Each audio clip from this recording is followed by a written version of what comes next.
4. Diary Notes and Meeting with Sri Aurobindo. Sri Aurobindo's complete works, Centenary Edition, comprise 29 volumes, plus an index volume. The major part of these works are texts which were written by him, even though there are also the transcripts of a few speeches. Furthermore, a few disciples like Nirodbaran or A.B. Purani have recorded some talks with him on the basis of notes. But he was mainly communicating himself through the pen or the typewriter, and his voice has not been recorded. Just the reverse is the case with the mother. Out of the 15 volumes of her collected works, most contain transcripts of her speeches and talks with students, the greatest part of which were recorded on tape. The mother's only written work of some length is Prayers and Meditations, a selection from her comprehensive diary notes.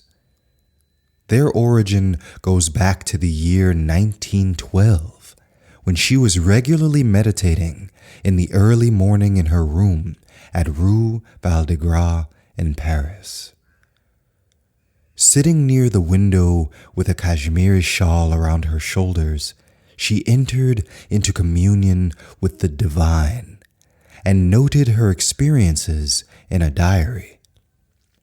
Extracts from this diary were published in 1932 under the title Prières et Méditations, and Sri Aurobindo himself translated many of the entries into English.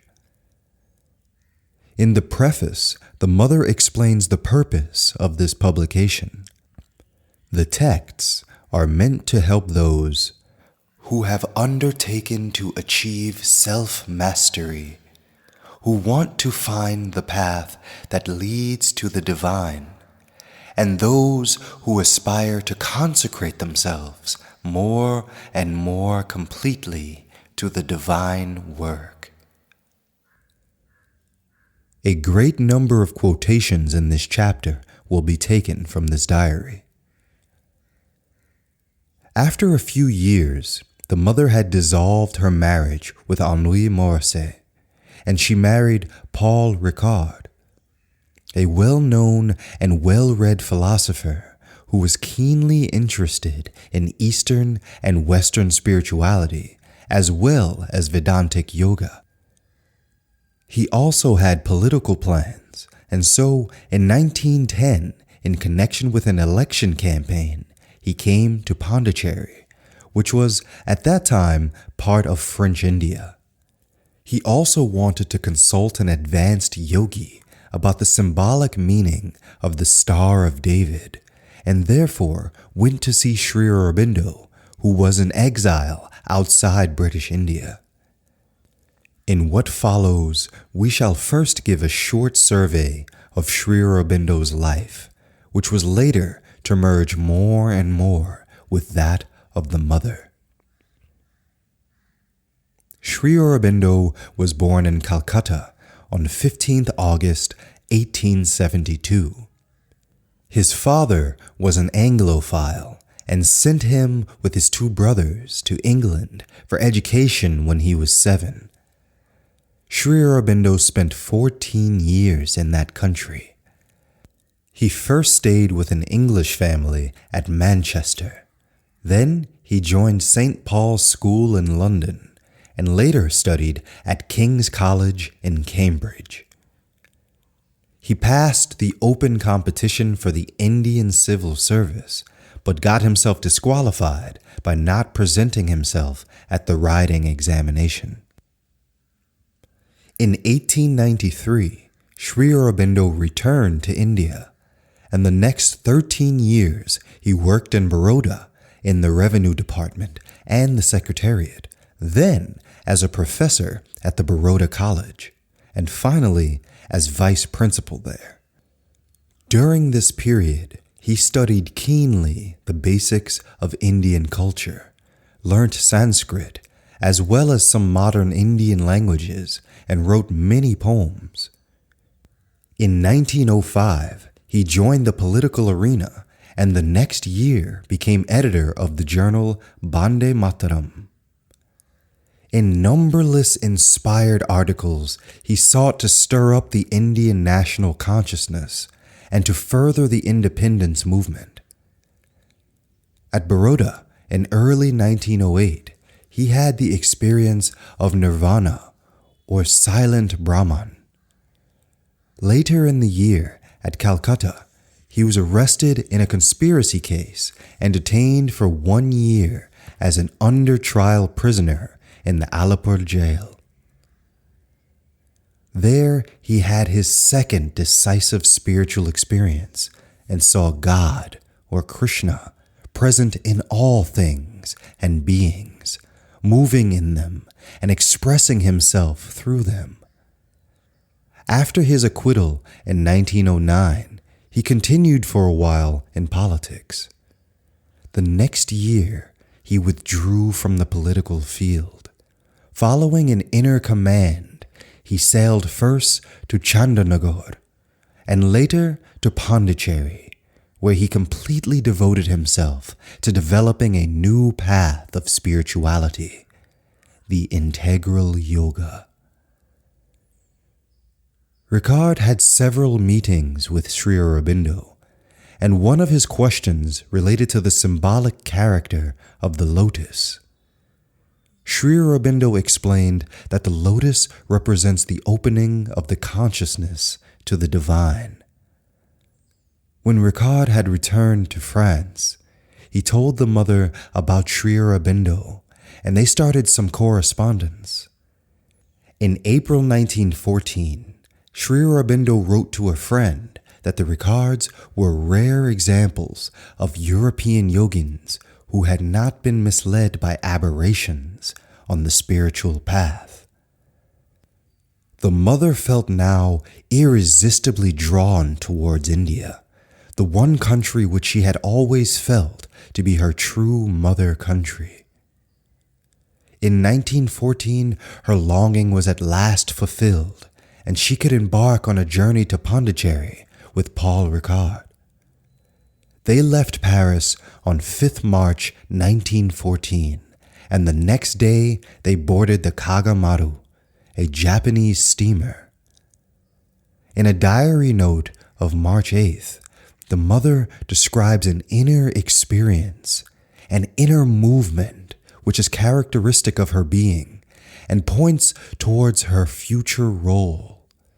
She takes all fellow travelers on the boat into her consciousness and envelops them in love, tries to awaken them to the divine. In her inner experience, the boat is a marvelous abode of peace, a temple sailing in thy honor over the waves of the subconscient passivity which we have to conquer and awaken to the consciousness of thy divine presence. On Sunday, a service was arranged in the saloon of the boat, but Mother did not take part in it. When the priest asked her why she had not come, she answered, "I don't feel that you are sincere, neither you nor your flock. You all went there to fulfill a social duty and social custom, but not at all because you really wanted to enter into communion with God." When the priest told her that he was on the way to China as a missionary, the mother did not mince words in giving him her opinion on his mission. "Listen, even before your religion was born, not even 2,000 years ago, the Chinese had a very high philosophy and knew a path leading them to the divine. And when they think of Westerners, they think of them as barbarians. And you are going there to convert those who know more about it than you? What are you going to teach them?" To be insincere? To perform hollow ceremonies instead of following a profound philosophy and a detachment from life which led them to a more spiritual consciousness? The mother and Paul Ricard left the boat at Colombo and arrived in Pondicherry in the early hours of March 29th. Even while approaching the town, the mother had a vision of a huge column of light in the center of Pondicherry, and the intensity of the light became greater when they got down at the railway station. On the very day of their arrival, the Ricards met Sri Aurobindo in the afternoon at his place in Rue Francois Martin. The first physical meeting with Sri Aurobindo was a decisive experience for the mother, and she immediately recognized in him the one whom she had so often met in her dreams, and whom she had called Krishna. She was now deeply convinced that her place was at his side, that her work was here in India. After the meeting, she noted in her diary, "It matters little that there are thousands of beings plunged in the densest ignorance. He whom we saw yesterday is on earth. His presence is enough to prove that a day will come when darkness shall be transformed into light, and thy reign shall actually be established upon earth." The mother had sat down at Sri Aurobindo's feet and made her mind completely empty, giving up all her ideas and concepts in order to be completely open only to him. After some time, an infinite silence had descended into her and settled in her mind. This experience brought about a deep inner change in her. "It seems to me that I am being born into a new life, and that all the methods and habits of the past can no longer be of any use. It seems to me that what was once a result is now only a preparation. It is as if I was stripped of all my past, of my errors as well as my conquests, as if all that had disappeared to give place to one newborn whose whole existence has yet to take shape. An immense gratitude rises from my heart. I seem to have at last arrived at the threshold which I have long sought." The Ricards now met Sri Aurobindo every afternoon, whilst he came to the Ricards on Sundays, and his companions joined him for dinner with the Ricards after their daily football game. The talks often continued until late in the night. The Ricards now started publishing a philosophical journal, the Audia, in collaboration with Sri Aurobindo. Sri Aurobindo contributed many articles in which he propounded his own interpretation of important Indian scriptures, such as the Vedas and Upanishads, and he wrote about Indian philosophy as well as world history and world evolution.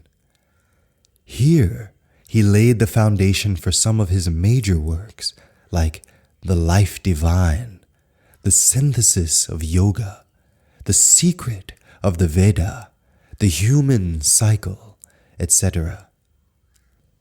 Ricard made his contribution with a collection of aphorisms of famous thinkers, poets, saints, and sages, whilst the mother, the actual collector of them in the past, maintained the accounts and was the chief executive. They also prepared a French edition, Revue de la Grande Synthèse, The first edition of the aria appeared on Sri Aurobindo's birthday, 15th August 1914, and it was like a message of light for the world, which had just been precipitated into the chaos of the First World War. The aims of this monthly journal were given as follows on the cover page. 1. The systematic study of the highest problems of existence. 2. The formation of a vast synthesis of knowledge, harmonizing the diverse religious traditions of humanity, Occidental as well as Oriental. Its method will be that of realism, at once rational and transcendental, a realism consisting in the unification of intellectual and scientific disciplines with those of intuitive experience. While the first copies of the aria were going out into the world, Paul Ricard was called home to join the French Reserve Army and had to leave Pondicherry. The mother went with him, certainly against her will, but obviously Sri Aurobindo felt that the time for their direct collaboration had not yet come. So they started the return journey on 22nd February 1915, one day after Mother's birthday. She later stated in one of her talks, with obvious pain, "He, Sri Aurobindo, did not keep me. What could I do? I had to go. But I left my psychic being with him. And in France, I was once on the point of death. The doctors had given me up." The separation from Sri Aurobindo, from India, was a powerful shock for the mother. She was drawn, as it were, into the whirlpool of the World War to become its silent witness. In Paris, she saw trains with wounded soldiers arriving, and was deeply moved on seeing the noble manner in which they bore their sufferings. She tried to help them in her own way by inwardly enveloping them in love, and she discovered that the soldiers had a great receptivity for her invisible gift. There are a great number of diary entries of this time which reflect the tumultuous developments in the world, as well as her own trials. "O Lord, this earth groans and suffers. Chaos has made this world its abode. The darkness is so great that thou alone canst dispel it. Come, manifest thyself, that thy work may be accomplished. Solitude, a harsh, intense solitude, and always this strong impression of having been flung headlong into an inferno of darkness. Sometimes I cannot prevent my total submission from taking a hue of melancholy, and the calm and mute converse with the Master within is transformed for a moment into an invocation almost suppliant. O Lord, what have I done that thou throwest me thus into the somber night?" Meanwhile, Sri Aurobindo continued his correspondence with the mother and helped her in her serious crisis. After the departure of the Ricards, he shouldered all alone the responsibility of publishing the aria. He wrote 64 pages every month. After it had been proposed to him to seek a safer place for his stay than Pondicherry, he wrote the mother in a letter of 6th of May, 1915. The whole earth is now under one law and answers to the same vibrations, and I am skeptical of finding any place where the clash of struggle will not pursue us. In any case, an effective retirement does not seem to be my destiny. I must remain in touch with the world until I have either mastered adverse circumstances or succumbed or carried on the struggle between the spiritual and physical so far as I am destined to carry it on.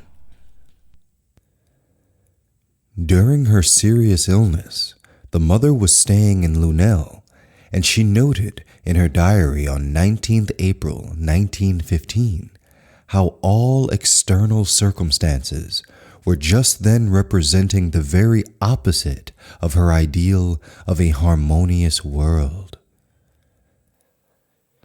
The hour has not yet come for joyful realizations in outer physical things, she writes with a view of the gloomy situation.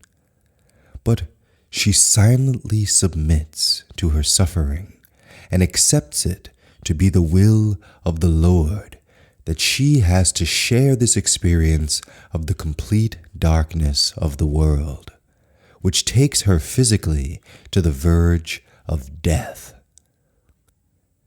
And yet she remains unshaken in her resolve, in her deep aspiration for a truer life on earth, and keeps the flame of her faith burning amidst the hopeless chaos of the Holocaust.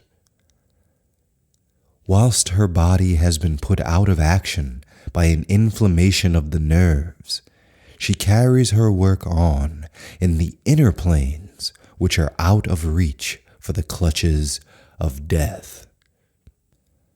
In the following quotation, we learn something about the multidimensional workings of the mother and come to know how she could further and hasten the evolution and individual development of seekers of the truth, independent of her body. I was lying in an easy chair in front of a garden. I saw that the spiritual power was still active in me. I could go on with occult experiments in spite of the illness. I used to concentrate on things and persons and circumstances and wanted to see if the power worked. It worked very well on the mental and vital planes. Then I broadened the field of activity. I could go on doing my work in various parts of France and America and other places. I could clearly see the faces of the persons worked upon. They could be made to do what they by themselves could not. These were controlled experiments. I could see that nothing could stop the work. Even without my body, the work could go on. Wherever the call was, I could attend. On the strength of this quotation, we may surely assume and affirm that now, after her physical departure, the mother is in a similar way influencing earth events from the subtle physical plane and giving individual guidance to disciples and devotees all over the world. Even without my body, the work could go on. This is certainly a most significant revelation.